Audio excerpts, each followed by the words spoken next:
Attention, cette vidéo commence par une publicité. Si vous ne voulez pas vous la taper, allez directement à 2 minutes. Mais si vous aimez le dessin, je vous conseille de la regarder. Il y a quelques semaines, une responsable de la firme chinoise Gaomon m'a proposé de m'offrir une tablette graphique en échange d'une publicité pour leurs produits. J'ai déjà refusé tout un tas de placements de produits, mais là il s'agit d'un truc qui me concerne directement. Je vais donc vous parler de la Gaomon PD 1560 et vous expliquer pourquoi elle déchire. La Gaomon PD 1560 est une tablette graphique avec un écran intégré de 15,6 pouces de résolution Full HD 1920 x 1080. Elle est dotée de 10 touches programmables, livrée avec son stylet, 8 mines de rechange et un gant. Elle dispose d'un socle à inclinaison variable très ergonomique. Alors, pourquoi je dis qu'elle déchire? C'est simple. Déjà, elle est pas chère, mais vraiment pas chère. La tablette Wacom 12WX avec écran 12 pouces que j'utilisais jusque-là, je l'ai payé 1000 € il y a 7 ans. Wacom vend ses Cintiq 13 HD à 719,99 € alors qu'elles n'ont qu'un écran de 13 pouces. Gaomon vend sa PD 1560 au prix incroyable de 369,99 € avec un écran de 15,6 pouces. Sérieux, pour du matos pareil, c'est quasiment gratuit. La surface de travail de la Gaomon PD 1560 est de 34,4 cm x 19,5 cm.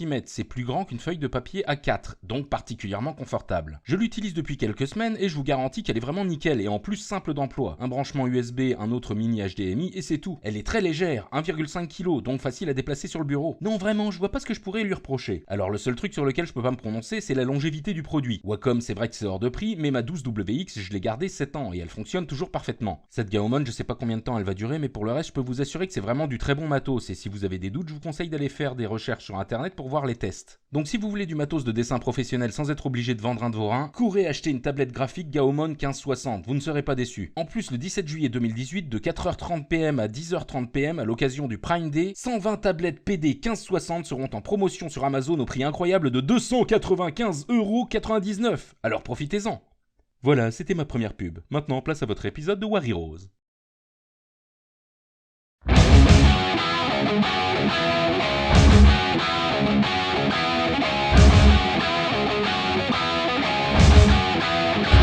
Memories destroy my mind.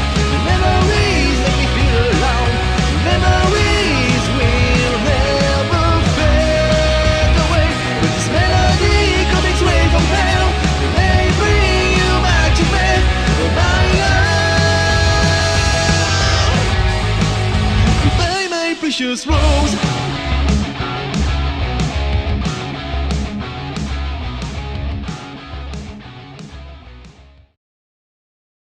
Salut la bleusaille. Aujourd'hui je vais vous parler d'un soldat hors du commun qui a été réclamé à maintes reprises dans les commentaires de mes anciens épisodes.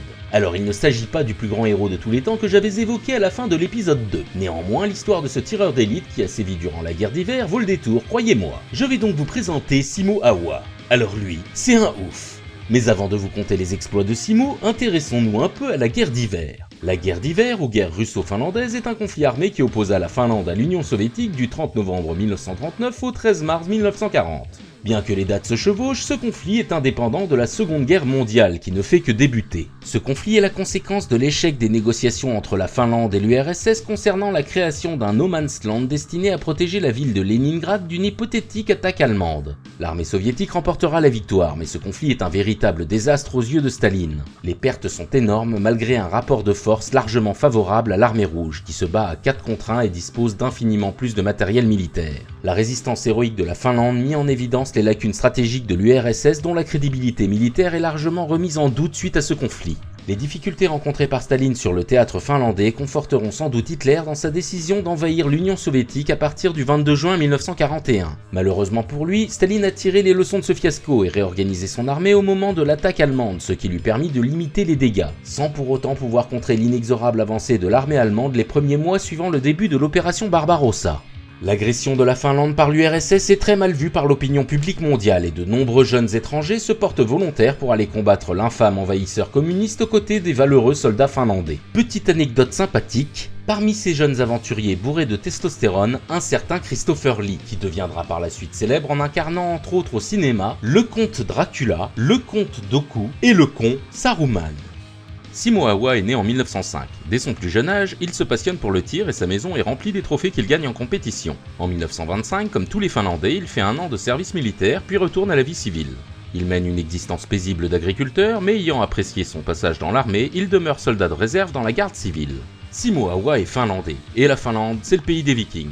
Mais Simo, lui, tient plus du hobbit que du viking. En effet, il ne mesure que 1m52. Mais ce petit bonhomme va prouver une bonne fois pour toutes qu'au combat, c'est pas la taille qui compte.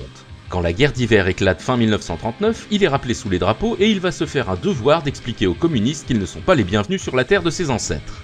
Simo est un sniper hors du commun, non seulement par sa précision mortelle, mais également par les techniques qu'il emploie. Simo utilise son propre fusil, celui qu'il avait reçu en dotation pendant son service militaire et qu'il a décidé d'acheter avant de repartir dans le civil. L'armée finlandaise lui proposera des fusils plus récents équipés d'optiques modernes, mais il préférera utiliser sa bonne vieille pétoire qu'il connaît depuis longtemps.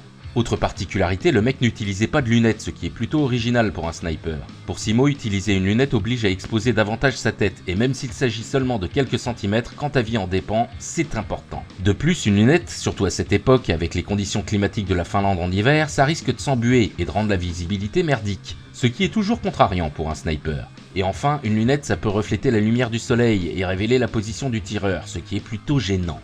Simo, la discrétion et le camouflage, ça le connaît. Déjà, grâce à son petit gabarit, il est naturellement avantagé niveau discrétion. Ensuite, il avait une tenue de camouflage intégralement blanche, ce qui est plutôt pratique dans la neige. Il avait l'habitude de verser de l'eau sur la neige devant la bouche du canon de son fusil pour former de la glace et ainsi éviter de lever des nuages de neige à chaque tir. Il pouvait rester des heures à moitié enterré dans la neige sans bouger par des températures de moins 40 pour atteindre une cible. Il mettait même de la neige dans sa bouche pour éviter de faire des nuages de buée. Vicelard, le petit Seligo. Faut croire que toutes ces petites habitudes étaient particulièrement efficaces car le père Simo a semé la terreur dans les rangs soviétiques. Et quand je parle de terreur, je ne plaisante pas. Simo est crédité officiellement de 505 victimes au fusil, ce qui fait de lui le sniper le plus meurtrier de tous les temps. Non mais attendez, parce que c'est pas fini. Simo n'était pas une simple couille molle de tireur embusqué. Il allait aussi au carton en première ligne, et il a ajouté autour de 200 autres victimes à son score à l'aide de son pistolet mitrailleur KP-31. Ce mec était une putain de machine à tuer comme le monde en a rarement vu.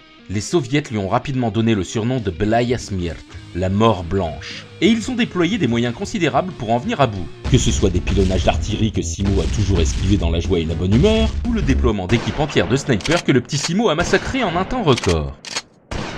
Pendant la bataille de Kola, Simo Awa a tenu son secteur avec 31 autres soldats finlandais résistant à 4000 soldats soviétiques. Bon alors faut dire que les cocos ils étaient pas vraiment aidés, déjà ils avaient des uniformes verts dans la neige, du coup ils étaient assez faciles à repérer. Et à ça faut ajouter que ce blaireau de Staline avait exterminé la plupart des officiers expérimentés de sa propre armée pendant les purges des années 30, du coup sans commandement efficace les troupes sont bien plus vulnérables.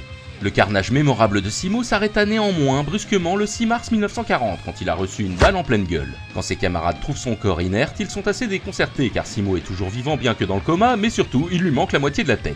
Il est transporté dans un hôpital et il finit par se réveiller le 13 mars 1940, jour où la paix est signée. Les chirurgiens feront ce qu'ils pourront pour lui rafistoler la tronche, mais on est en 1940 et à cette époque on fait pas de miracle. Ce qui rend l'histoire de Simo si cool, hormis le fait qu'il tue exclusivement des communistes, qui le rend forcément très sympathique, ce qui le rend si extraordinaire, disais-je, c'est qu'il a accompli sa tuerie en un temps record. En effet, la guerre d'hiver n'a duré que 104 jours, même pas 4 mois, et en plus Simo s'est fait descendre avant la fin. Ça lui fait quand même une moyenne époustouflante de 5,5 victimes quotidiennes, avec des journées records certifiées officiellement de 23, 25 et 40 morts. À côté de lui, John Rambo c'est un hippie pacifiste. La guerre, c'est pas cool. Après la guerre, Simo retournera à sa vie paisible de fermier. Il fera de l'élevage et continuera à s'entraîner au tir. En 1998, un journaliste lui demande s'il regrette d'avoir tué autant de personnes. Simo répondra simplement qu'il n'a fait que son devoir et ce qu'on lui avait dit de faire du mieux qu'il pouvait. Simo s'éteint le 1er avril 2002 à l'âge de 96 ans. Ainsi s'achève l'histoire du véritable soldat de l'hiver. Toi, t'es couille molle. Ainsi s'achève la légende du cauchemar qui hanta les nuits des soldats soviétiques venus envahir la Finlande. Ainsi s'achève l'épopée sanglante de Simo Awa, la mort blanche.